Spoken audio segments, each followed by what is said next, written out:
Саламатсыздар, кутмандуу күнүңүздөр менен эфирде учур маселеси көрсөтүүсүнүн дагы бир чыгарылышы. Өзүңүздөргө маалым алдыдагы эмес, бүтүндөй ушул жыл ичиндеги эң олуттуу окуя Бишкекте өтө турган ШКУнун Шанхай кызматташтык уюмуна кирген өлкөлөрдүн мамлекет башчыларынын Бишкек шаарында өтө турган жыйыны азыр элдин көңүлүнүн чордонунда. Мындай саясий, экономикалык, коомдук, маданий мааниси чоң окуяны өткөрүүдө албетте олуттуу, орундуу даярдыктар талап кылынат. Бекерден кыргыз эли тойдун болгонунан болоту өтөт деп айтмакчы. Мына ушундай олуттуу окуя бир 2 күндө өтүп кете турган болсо, бул окуяга бир канча жумалап, айлап даярдыктар көрүлдү. Биз мына ушул республикабыздын борборунда өтө турган саясий мааниси чоң окуяга кандай даярдыгыбыз бар, эмне камылгаларды көрдүк деген ниетте сиздерге ушул маселелердин тегересинде сөз кылып бергени республикабыздын маданият, маалымат жана туризм министри Азамат Жаманкуловду, ошондой эле Бишкек шаарынын аппарат жетекчиси Балбак Түлөбаевтерди чакырганбыз. Урматтуу телекөрүүчүлөр, биздин бул көрсөтүүбүз дагы дайымкыдай эле түз эфирде.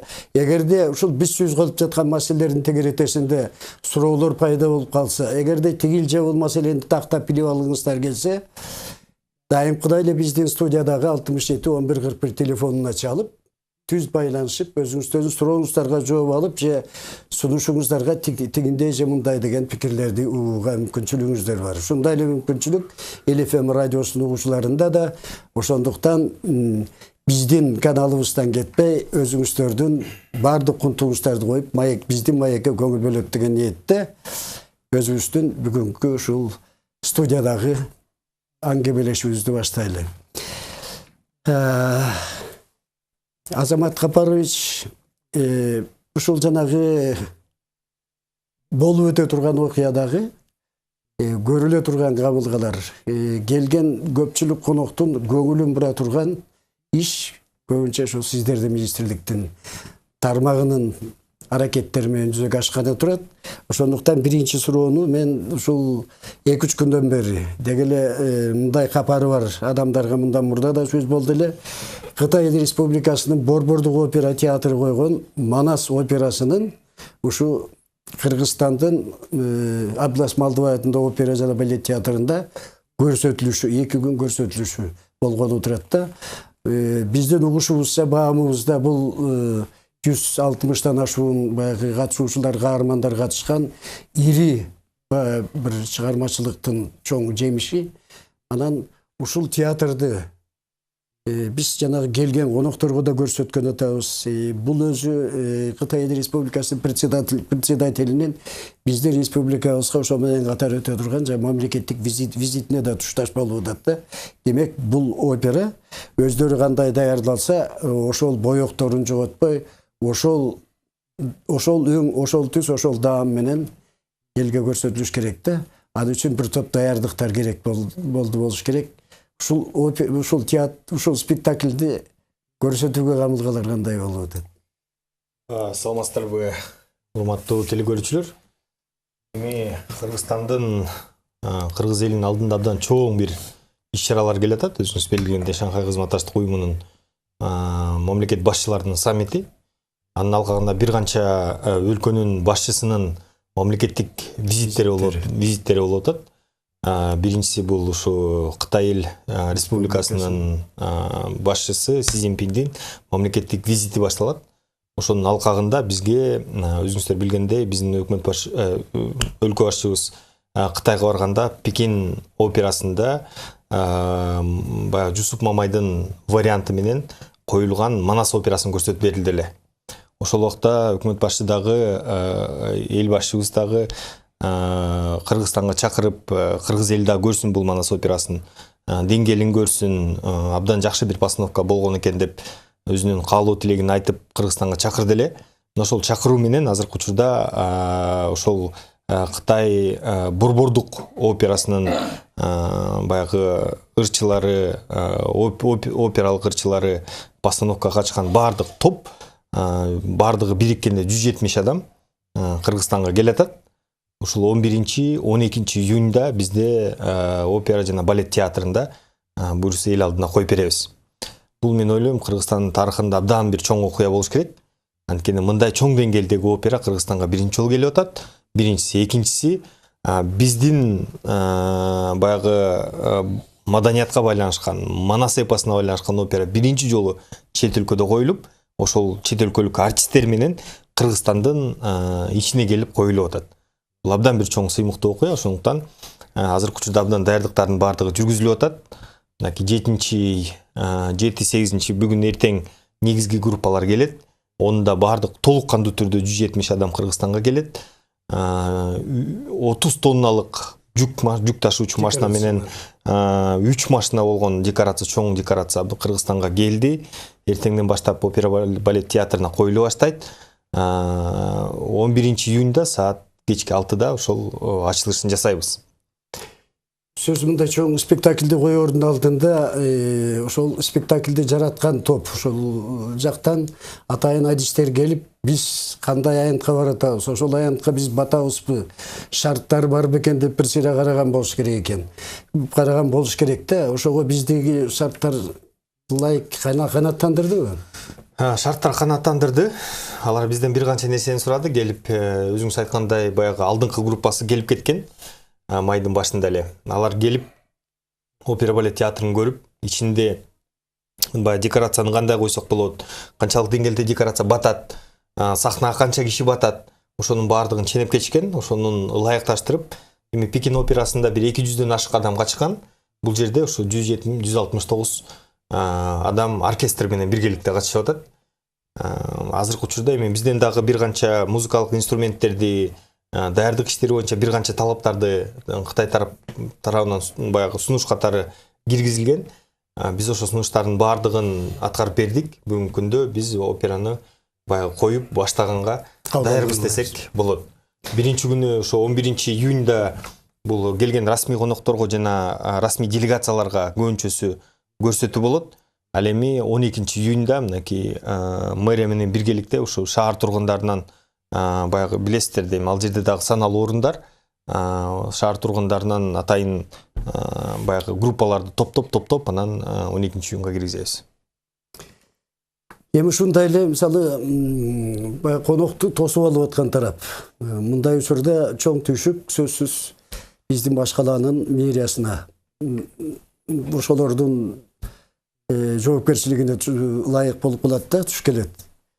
Анан кийин сиздер ушундай чоң маанилүү окуяны, олуттуу конокторду, даражасы бийик адамдарды тосуп алууну, ошолор баягы бир өтүп кеткенде бир көздөрүн кубанта турган бир камылгаларды көрүп жатасыздар да.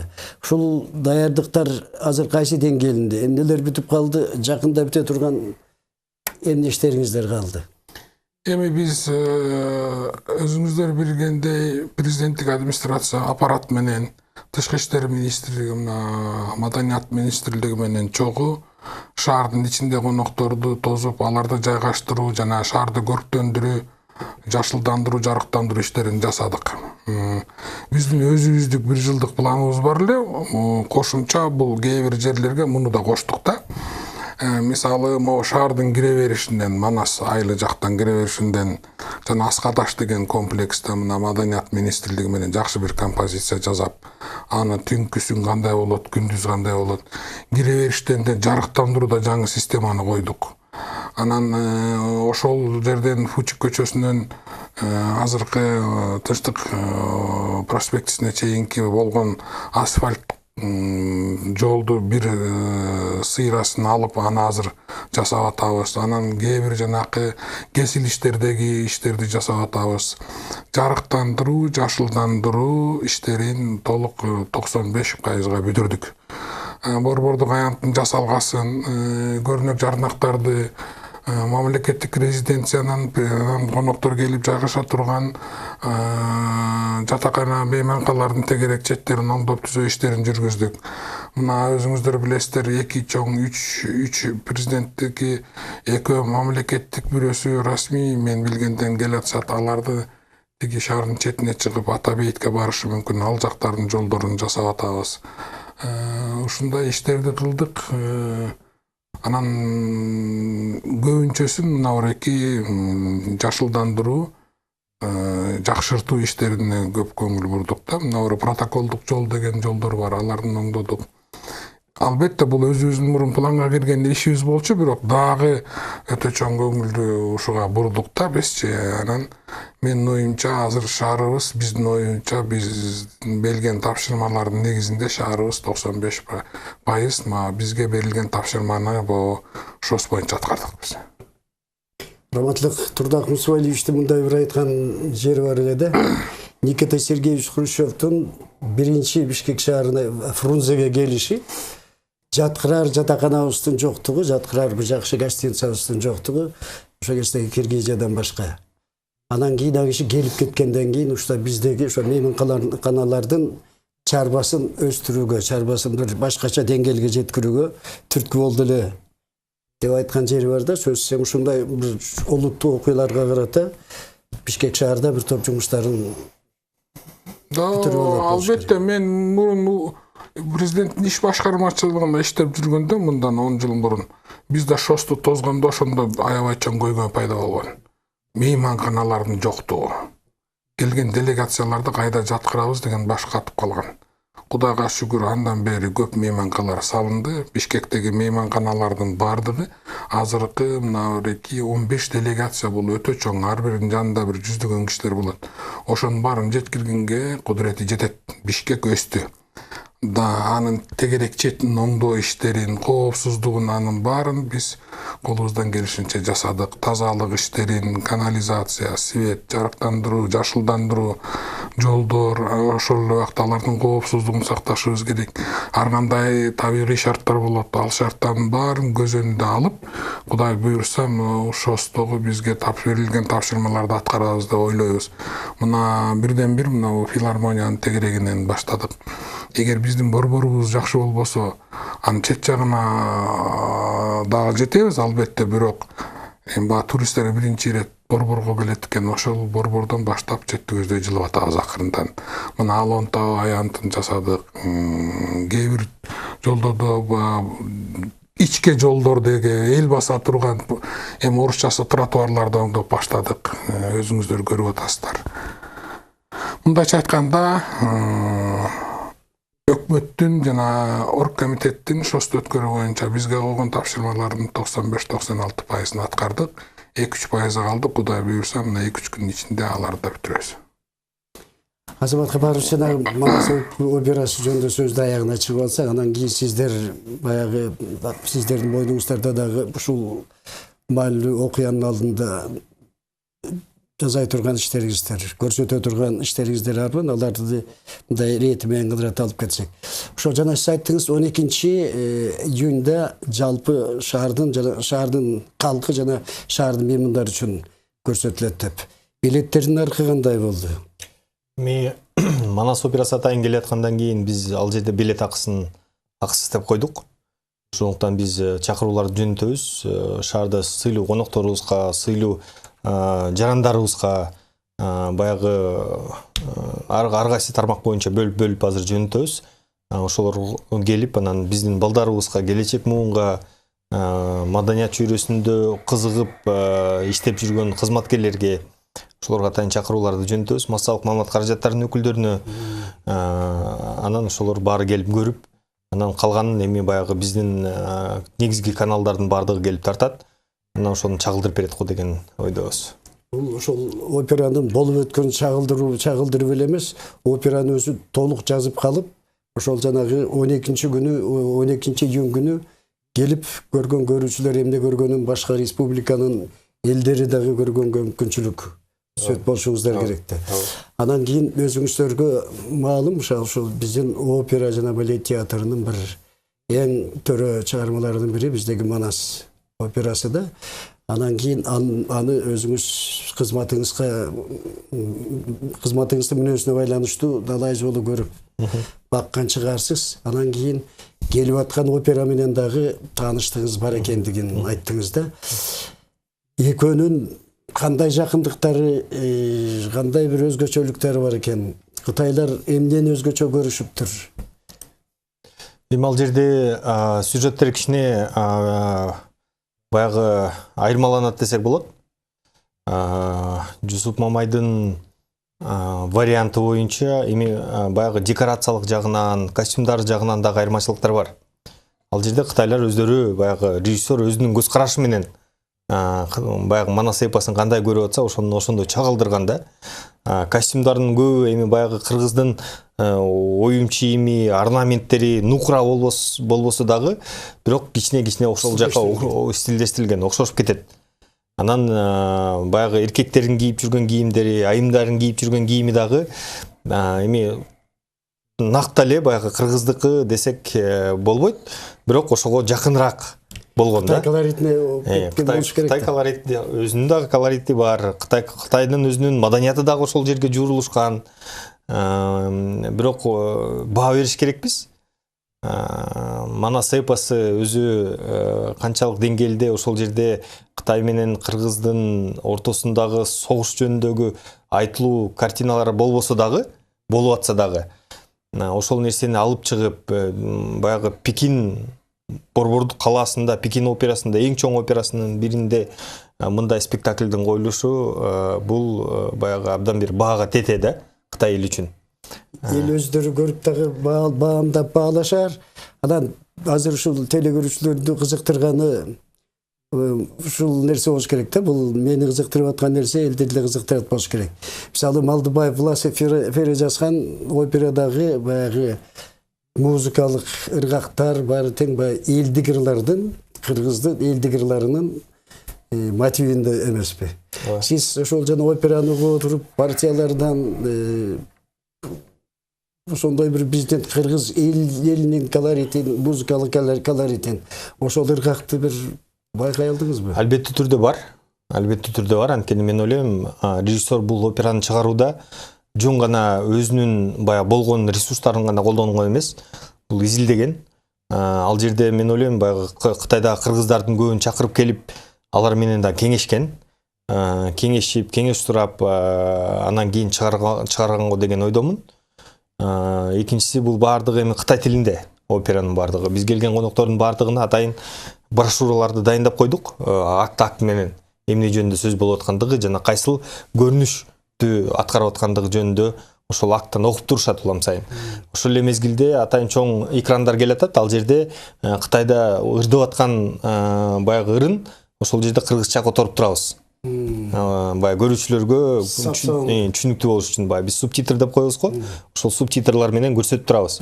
Андан тышкары эми мен ойлойм, баягы Манас эпосун кайсы кыргыз билбесин, бир көргөндө эле көрүнүшүнөн эле ошол жерде кайсыл окуя болуп аткандыгы жөнүндө эми көрүнүп турат болуш керек. Бул көбүнчө эми баягы азыр посолдорду чакырабыз, элчилерди чакырабыз, башка өлкөлөрдүн конокторун чакырабыз. Ошолорго кичине түшүнүктүү болуш үчүн биз брошюраларды таркатып атабыз. Бирок кыргыздардын баардыгы эле келип түшүнөт болуш керек. Баягы кытайча эмне жөнүндө ырдып атканын түшүнбөсө дагы, кайсыл көрүнүш болуп атат, эмне азыр баягы сүрөт болуп атат, ошонун баардыгын билип турушат да.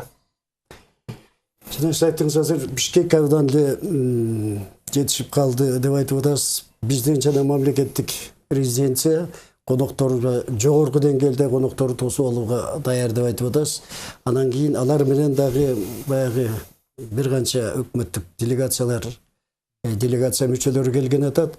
Ошолорду тосуп ала турган, алар келип жайгаша турган мейманканаларды бир мисалы ошол жооптуу адамдар катары кыдырып карап көрдүңүздөр да. Ошолордогу деңгээл ошол эл аралык деңгээлдерге ылайык бекен? Ошолор мисалы келген меймандарды ани деп деген ойдо калтырбайт деп ойлойсузбу? Эми Кудай буйруса биз аракетибизди кылып атабыз. Мына аппарат жетекчи, президенттик аппарат жетекчи Досал Акбаралиевич Эсеналиевдин жетекчилигинде бир сыйра шаарда кыдырып чыкканбыз. Анда мына урматтуу министрибиз да бар болчу, аэропорттон баштап резиденцияга чейин. Андан кийин кала башчыбыз Азиз Эмилбек Сурахматовдун буйругу менен бизде комиссия түзүлгөн. Ошол комиссия жума сайын бир кыдырганбыз. Мына өткөн 5 күн мурун да Азиз Эмилбек Сурахматов өзү кечинде кечки саат 10-дон баштап 12-ге чейин шаардын ичин жарыктандыруусун, гостиница жана мейманкалардын тегерегин баарын карап чыктык. Күндө карап атабыз. Кай жерде эмне кемчилик бар? Кээ бир жерде бактар кыйылбай калышы мүмкүн. Кээ бир жерде суу ташкын болуп калышы мүмкүн. Жарыктандыруу иштеринде кемчиликтер болуп калышы мүмкүн. Ошонун баарын карап, мына 4 райондун акими да иштеп атат, биздин кызматтар да иштеп атабыз. Түнкү мына эки жеке үйлөрдүн четтерин баарын жарыктандыруу иштерин түнкүсүн көрүп атсаңыздар бүтүрдүк. Мына эки путепроводдор деп коебуз, советскийде путепровод бүттү, жаңы бетин мрамор менен чаптап бүттүк. Мына эки Манас көчөсүндөгү путепроводду да астын жарыктандыруу иштери бүттү. Мейманканаларын да Кудай буюрса биздин мейманкалардын баардыгы өзүнө берилген 3-4-5 жылдыздуу категорияда даражадагы мейманканалар. Ичи таза, баардык келген конокторду кабыл алганга күчү жетет. Тамак ашыбыз таза, Кудайга шүгүр. Элибиз меймандос.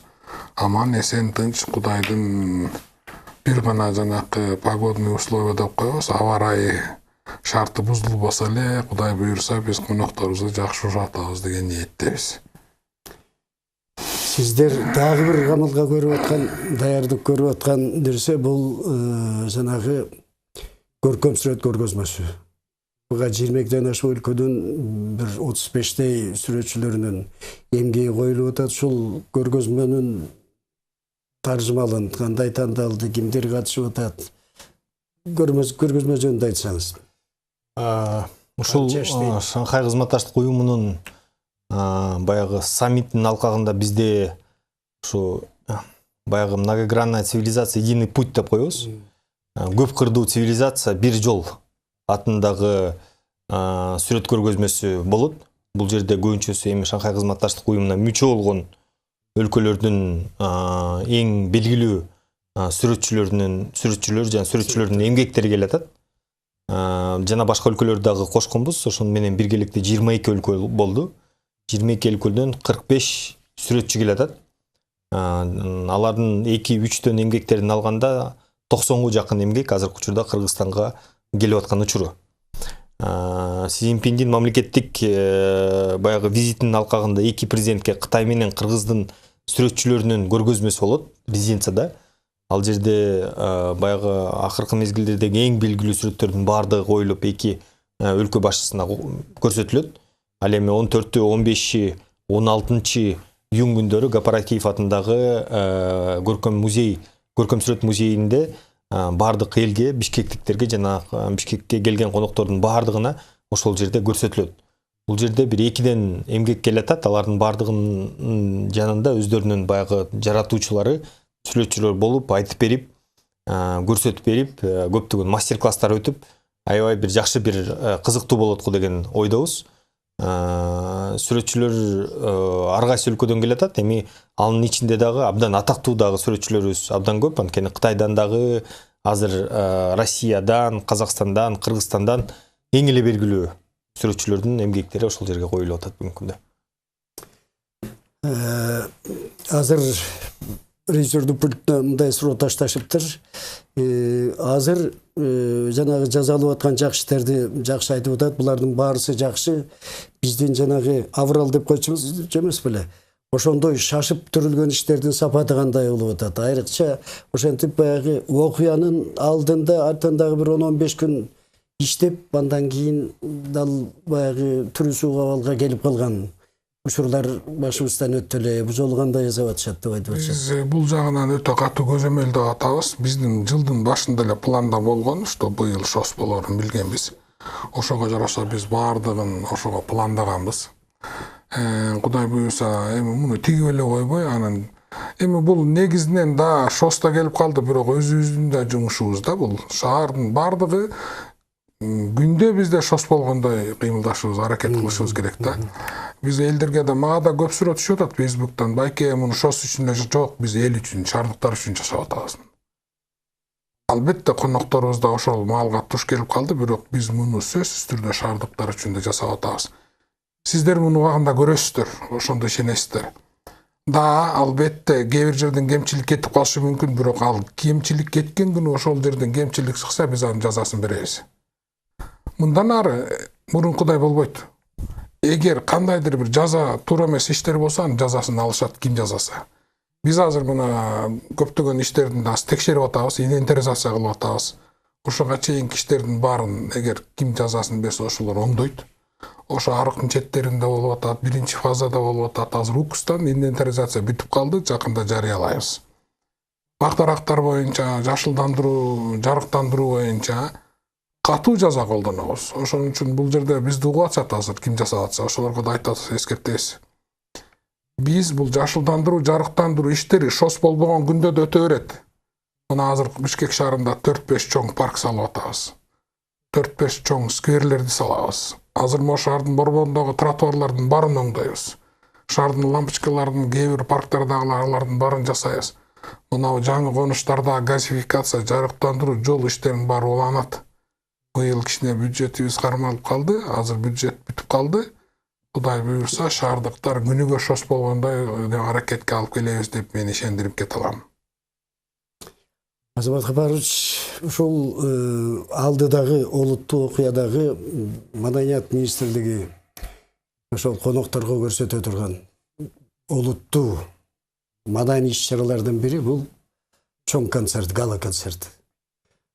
Ушул гала концерт мындай 700дөн ашуун кишилер катышкан чоң концерт болот деп эл аңадыр маңадыр болуп турган үчүн ушул концерттин өзүн айтып берсеңиз, эмнелерден турат, канча бөлүктөн куралды,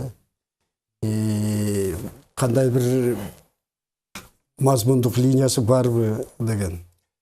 Азыр эми концерт 13 июнь күнү кечинде белгиленди боло тургандыгы жөнүндө. Абдан чоң даярдыктар көрүнүп атат. Буга атайын биз филармонияны бүтүн капиталдык ремонттон өткөрдүк. Өзүбүздүн президентибиз да барып текшерип көрүп, азыркы учурда баардык даярдыктар, инфраструктуралык даярдыктар баары даяр десек болот. Ичинде жаңылануу, көшөгөлөрдүн жаңылануусу, жаңы технологиялардын колдонуусу ошонун баардыгы бүткөрүлдү. Эми мазмундук жагы калды. Мазмундук жагынан болсо 3 бөлүктөн турган концерттик программаны азыркы учурда даярдап атабыз. Биринчиси пролог болот.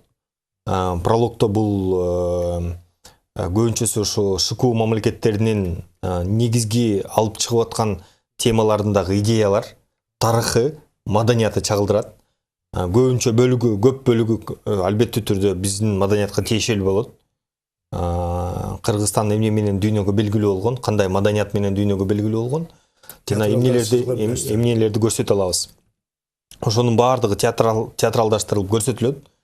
Экинчи бөлүгү бул концерттик бөлүк. Концерттик бөлүктө ШКУ мамлекеттердин мүчө болгон өлкөлөрдөн эң жогорку деңгээлдеги жылдыздары, бирден жылдыз, бирден улуттук аспапта ойногон. Ошол элдин улуттук аспабында ойногон фольклордук жылдыз келатат.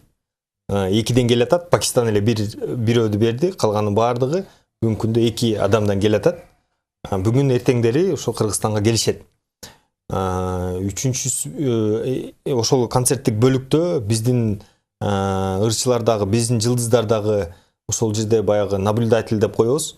Карап турган өлкөлөрдүн чыгармаларын аткарышат. Андан тышкары эң негизгиси кыргызстандык болуп, кыргыздардан чыккан, бирок дүйнөгө азыркы учурда тарап башка дүйнөлүк сахналарда чыгармаларын ырдап көрсөтүп аткан жылдыздардын баардыгын Кыргызстанга кайра топтоп келип атабыз. Канча келүүдө? 8. Пианист бар, скрипач бар, балерон бар, балет артисти бар, Жеңиш Исманов, Райымбекова сыяктуу жылдыздарыбызды дүйнөдөн кайра топтоп келип, ШКУнун алкагында Кыргызстанда бир сахнага топтоп атабыз. Мен ойлойм, бул дагы абдан бир чоң жаңылык го деп.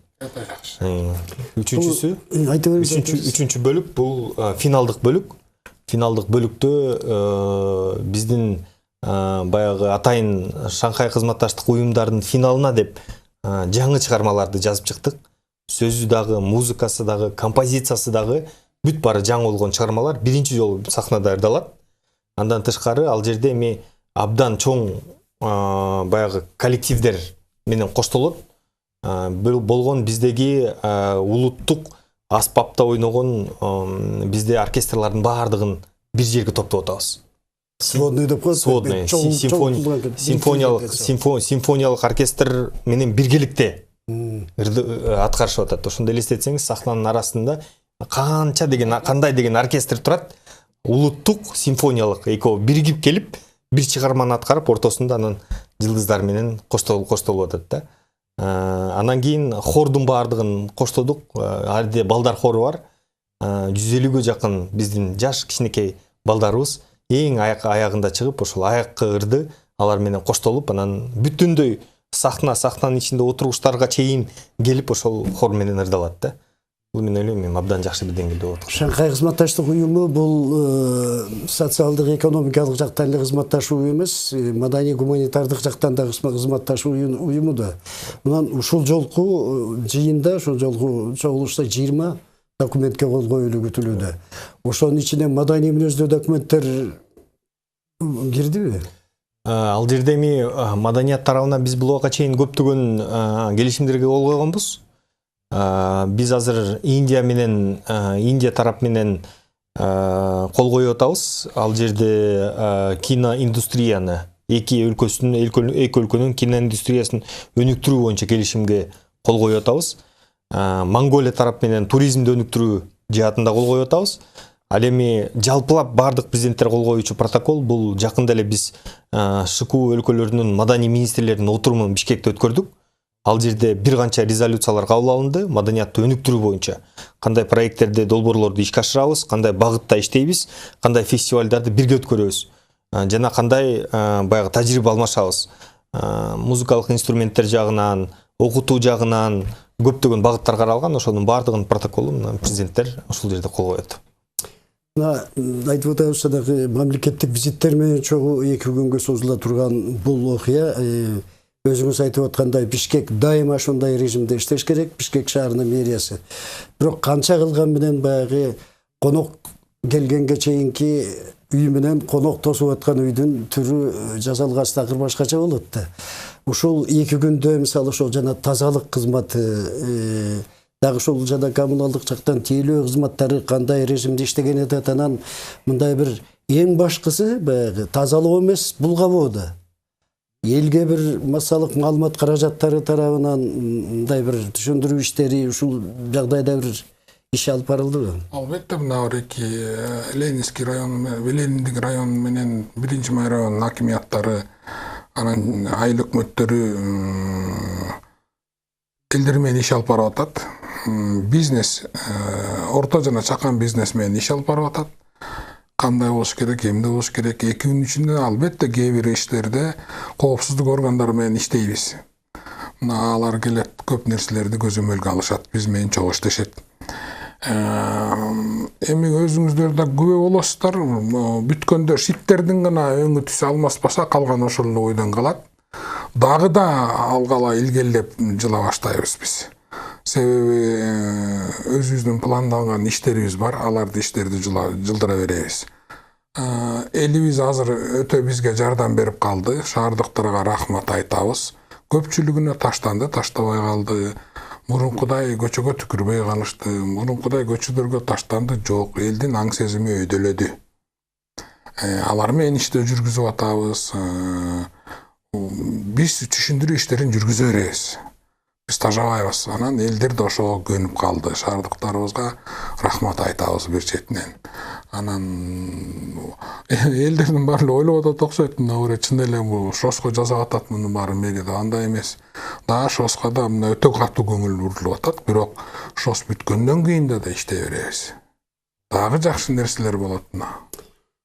Баятан бир нече жолу айтылып кетти, бул ошол жанагы Шанхай кызматташтыгына кирген, кызматташтык уюмуна кирген мамлекеттердин кызматташтык уюмунун жыйынынын алкагында мисалы 2-3 мамлекеттик визиттер, сапарлар боло турган мамлекет башчыларынын.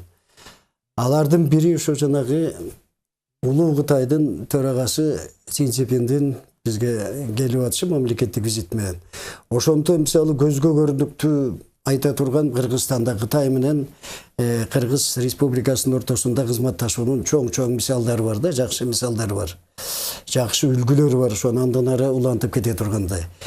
Ушундай бир жакшы Бишкек шаары менен Кытай Эл Республикасы менен Бишкек шаарынын Кытай Эл Республикасы менен кызматташуусунун бир мисалдарынан айтып кете аласызбы? Албетте айтып кете алам. Кытай Республикасы менен Бишкек шаары иштеген бул жанакы биринчи фаза жолду бүтүрдүк.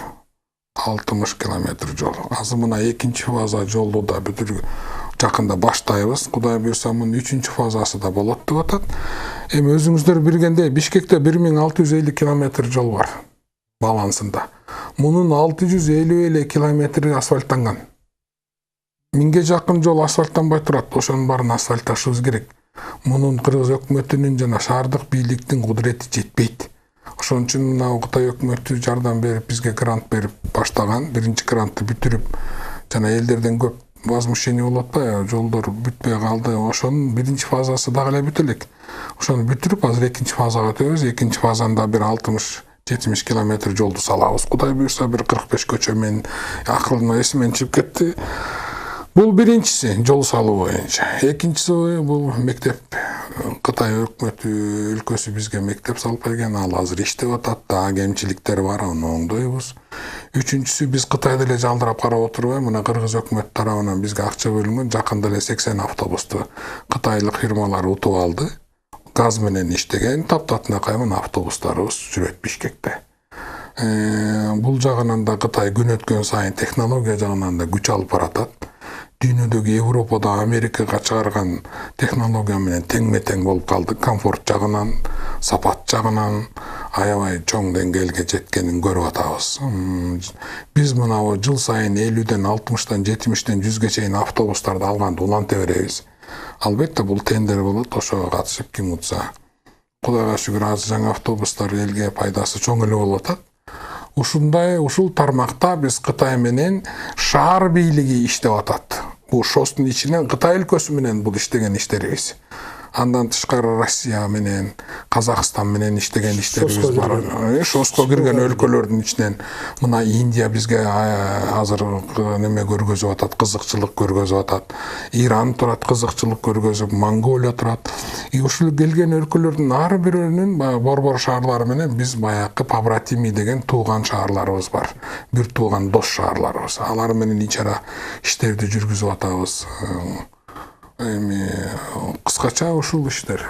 Сиздердин буга чейинки алдыда ушул жанагы Кытай Республикасы менен ошондой эле Шанхай ШКУга, Шанхай кызматташтык уюмуна кирген өлкөлөр менен маданий байланыштарыңыздардын бир үлгүлөрүн, буга чейинки үлгүлөрүн астыда белгиленип жаткан иштериңиздер болсо айтсаңыз. Эми буга чейин ШКУнун алкагында өткөрүлүп келген маданий иш-чаралардын баардыгына көбүнчөсүнө катышып келебиз.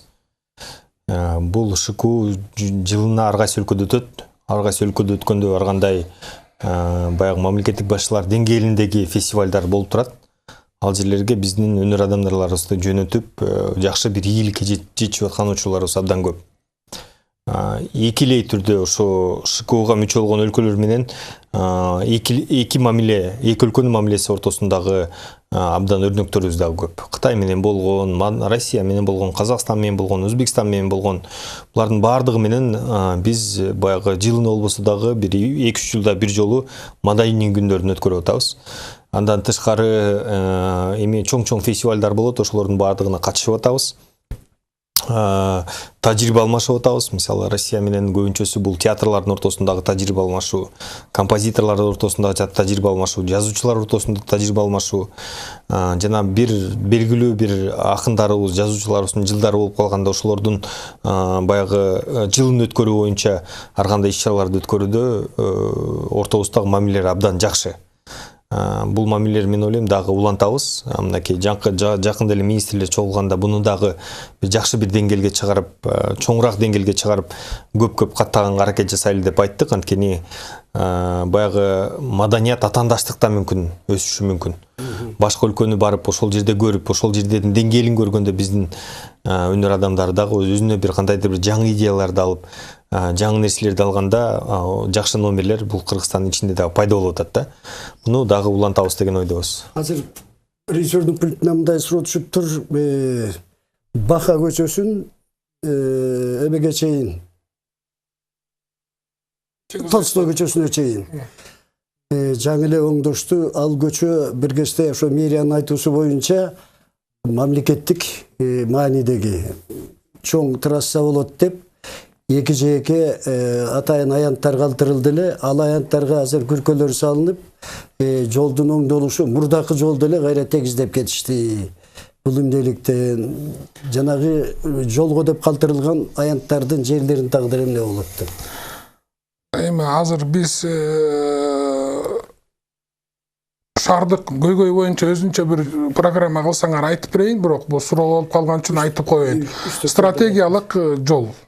Анын жээгине күркөлөр салынбайт, биз аны алабыз. Себеби эки жээги ташталган, кээ бир жерге светофор, кээ бир жерге да керек болсо жанакы лежачий полицейский койбой атабыз. Себеби мамлекеттик стратегияда жол деп ал протокольный жол болуп калышы мүмкүн. Бирок биз эгер ал жерлерге эки четине коюлбашы керек эле текшеребиз. Коюлбай турган жерлерге мындан ары коюлбайт. Биз мына күндө миңдеген, жүздөгөн каттарды алып атабыз, ар кандай немелерди алып атабыз, ар кайсы телефон чалуулар. Мындан ары андай болбойт. Коюлбайбы? Коюлбайт. Аны түшүнбөй туруп элдердин көп туура эмес иштерди кылып атат да. Бишкекте мындан ары мыйзамсызбы? Мыйзамсыз. Мыйзамдуу болсо мыйзамдуу иштей беришет. Азыр мына биз көптөгөн чоң бизнестин деле огороддорун четине чыгып кеткендерин бузуп, оңдоп, түздөп атабыз. Мына алардын баарын айтып атабыз. Мына мисалы Авангард бизнес центр Авангард үй салып, кичине чыгып кеткен экен, анын деле дубарын алып койдук.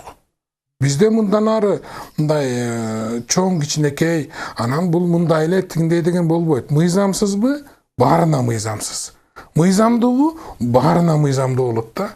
Анан А группасына мыйзамдуу, Б группасына мыйзамсыз болбойт мындан ары. Муну мен убада беребиз биз. Телекөрүүчүсүнүн суроосуна жооп алды болуш керек. Келип алдыдагы бир күтүлүп аткан чоң окуяга, көрүлүп аткан даярдык, бүтүп аткан иштер жөнүндө айтып кеткениңиздер. Мен деген баары көкүрөгүндө баягы жарандык сезими бар кыргыздар атаганат ушул чоң олуттуу окуядан уят болбой өтүп кетсек экен деген ойдо турган бир топ мекендештерибиздин көңүлүн толтуруп, санаасын тындырып койдуңуздар. Алдыдагы ушул окуяны өзүңүздөр айткандай ийгилик менен өткөрүп алуу биздин баарыбыздын намысыбыз. Алдыдагы ишиңиздерге ийгилик тилейбиз. Урматтуу телекөрүүчүлөр, сиздер учур маселеси көрсөтүүсүнүн кезектеги чыгарылышын көрдүңүздөр. Кайрадан дагы ушундай маектерде жолугушканча сак саламатта болуңуздар. Баарыңыздарга бакубатчылык тилейбиз.